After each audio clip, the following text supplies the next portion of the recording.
Hi good people, how are you? Welcome to my YouTube channel. My name is Pauline Washuka. If you're new here, please subscribe. If you're already in my channel, please continue subscribing, and thank you very much for subscribing. So today we are going to learn how to set a dining table and how to use the cutlery. So the first thing before you set the table is to have to put a tablecloth like this one on mine.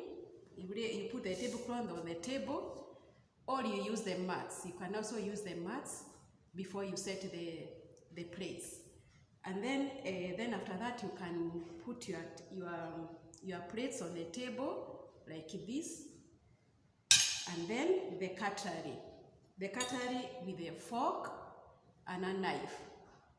So it's good to learn how to use a fork and knife when eating, because it's very good to learn something new, because you can be invited somewhere, you can be invited in a function, and then the cutlery is presented at a table for eating. Or maybe you can be invited by a friend in a hotel, and the setting there is a cutlery that is used. So we are used to using a spoon at home, something like this, but it's also good to learn how to use a fork and knife, because some places you can go, let's say a wedding, and maybe there's cutlery, there's fork and knife. So it's good to learn how to use these two. So the first thing you do, okay, you have set the table, and then you serve the food. The food is presented in a dish like this. And then you have the serving cutlery, a big spoon and a fork for serving your food. For serving the food for everybody at table. It can be your family members, can be with the friends, it can be in a function. So the food can be presented in a big platter like this. So I'm going just to demonstrate how to serve. So you hold your spoon, you hold your big spoon, you are serving cutlery, that is a big spoon and a fork. And then I'm going to serve this piece of chicken. You put your piece of chicken in your plate. Then you serve the rice. Then you serve the vegetables in one side. Right side. You put the cutlery back to the dish. And then you pass to the next person. Then this other person will serve and give the rest of the people. Maybe let's say you are 5 at table, so the dish goes around and until the last person. Then it's very good manners, table manners, to start eating when everybody on your table has served. So that is very good. It's something nice to learn. So after that, I'm going to show you how to use the fork and knife, your cutlery. So with a piece of meat, this is chicken.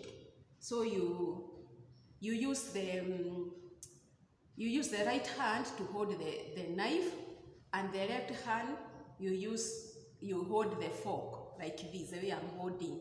This is the right way, not like this. You hold this way.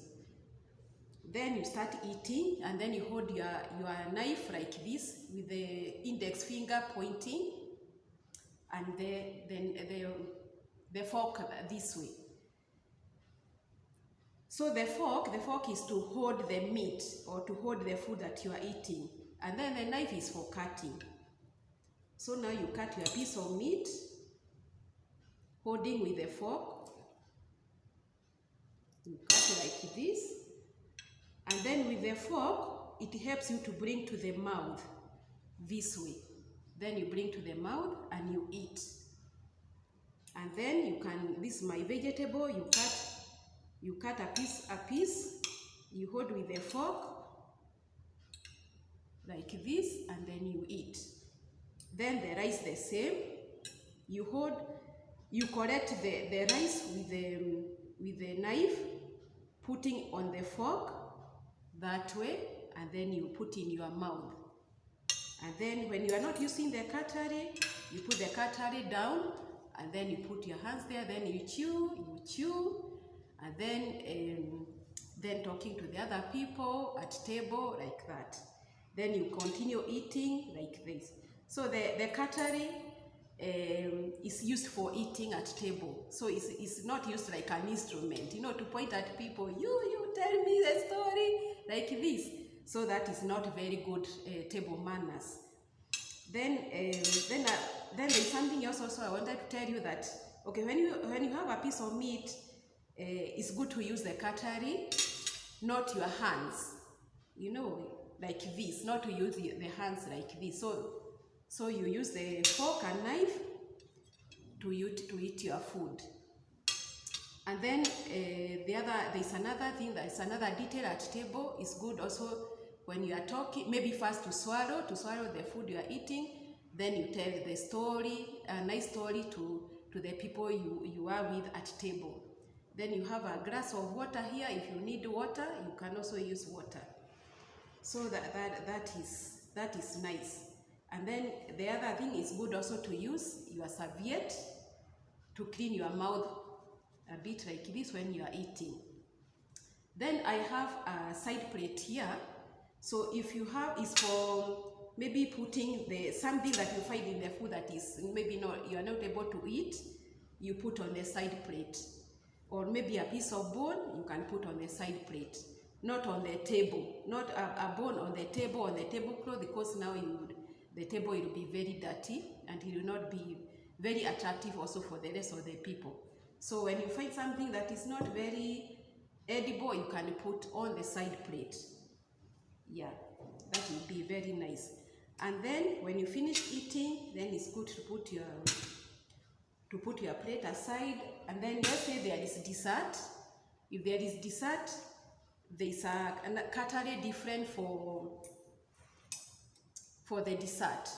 There is a smaller fork and a knife. Let's say you are going to, the dessert is fruit, like a piece of melon.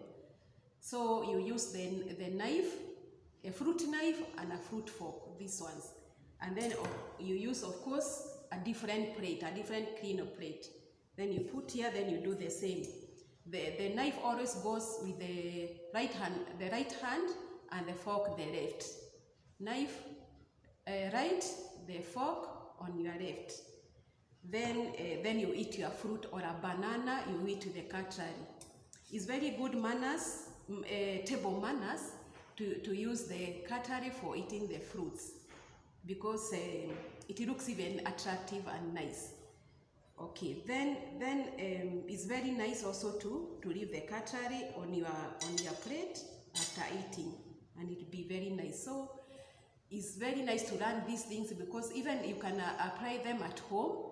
Maybe from time to time, let's say like over the weekend, when everybody is at home, dinner time or supper time, you can set the table. You can lay the table. You can put mats. You can put the tablecloth, and then you can set the dining for everybody. Then it helps people. It helps families to come together, to know each other, because sometimes you find the food is served, and then maybe the children go to their bedroom, the mother goes to a corner of the sitting room, then the dad also in another corner of the sitting room. Then you find the family is separated even meals time. So the dining table is a very nice way, is a nice place to even for the family to eat together, to know each other, to tell stories together, because the whole day people are not being together. The children are being in school, the parents at work. So in the evening, when you have enough time, it's good to eat together, and that way even the children, they learn how to eat together with the parents, and they tell each other stories, how the day has been, and people are happy, you know, and people are looking forward to go home and to have the meal together. So now I will suggest maybe from time to time, when there is time, let's say over the weekend, it's good to lay the table, to make the table attractive, and then to eat together in the dining room. Maybe you don't have a dining room, you can eat even in the sitting room together. telling each other stories, nice stories, and then people will be happy. There'll be a lot of joy in that family. And with that, I finish there, and I hope you learned something and you try to practice at home. So thank you very much for watching. If you are new here again, please remember to subscribe and to share the videos with your friends and your relatives and people at home. Then if you're already in my YouTube channel, please continue subscribing, and thank you very much for subscribing. Thank you very much, and God bless you. Bye. See you. Thank you.